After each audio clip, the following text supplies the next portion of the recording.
So something I've been up to recently is trying to learn 3D. I used to do it a short bit back in 2023, where I just tried to figure out the very basics, like how do you just make something in Blender, which is actually pretty difficult because Blender's pretty scary.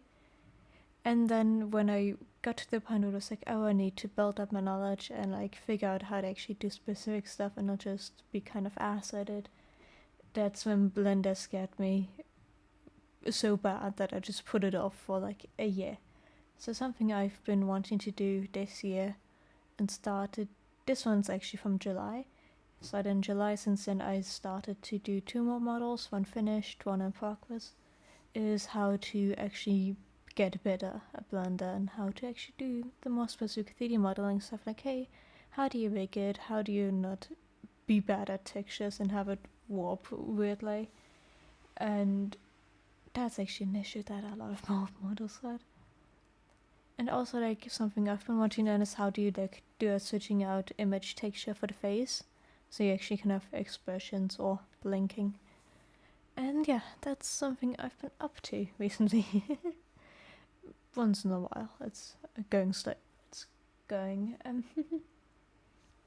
I decided for this one, this was my first one back after years of not modeling, year and a half about. I decided to go for the classic bed because I, before this, modeled a few beds. They're pretty much as I can say I have a comfort zone for Blender. This is in it. And yeah, it's an owl. And I had to cut out a lot of me just doing nothing while staring at the other screen, trying to watch a tutorial and figure out how to do stuff again, especially for the most specific stuff. It was a time. I struggled more than you can see.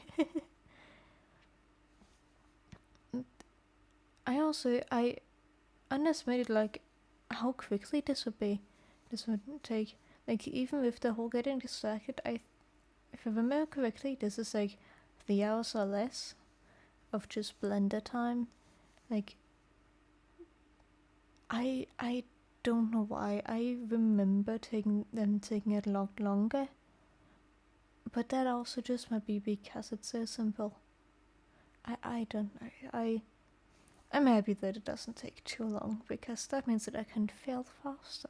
So that's always neat. And the end to the texturing is always my favorite part, when I don't absolutely mess up the unwrapping.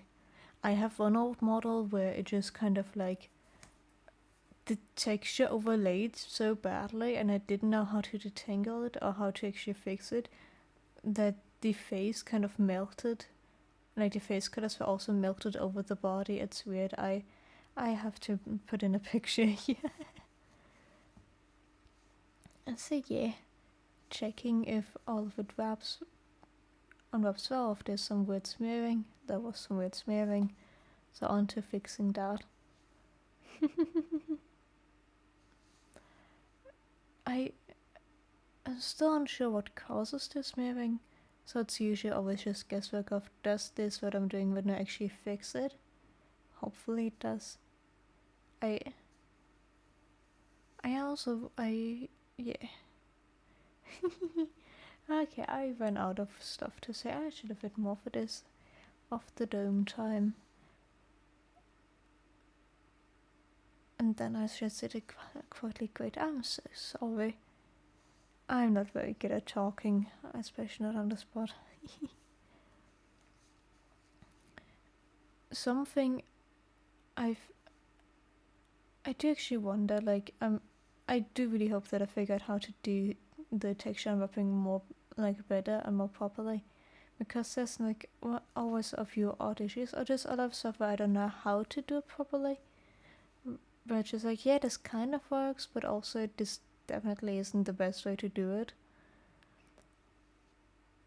And I hope that I can at one point get to the point where I figure that out. And onto the painting part. I love this part. This part is so much fun. It's so silly. for this model it is actually like mirrored. I don't usually have it mirrored and just have to do my best to match it on both sides. But this is one of the rare ones where it can actually be fully mirrored, so that's nice. That's neat. And yeah, just scribbling to try to figure out how to match the textures of actual owls and how to do that the best way. I am kind of regretting with how dark I went into this. I mean, it makes sense for the owl, but also it does mean that it looks off in a lot of other lighting schemes and just stands out quite a bit, so I wish I would have done a slightly lighter version. But hey, you live and you learn. And there's the owl. And yeah, I do quite like this one. But yeah, thank you very much for watching. Thank you very much for listening to me ramble. I appreciate it. I hope that you have a good rest of your day, and bye bye.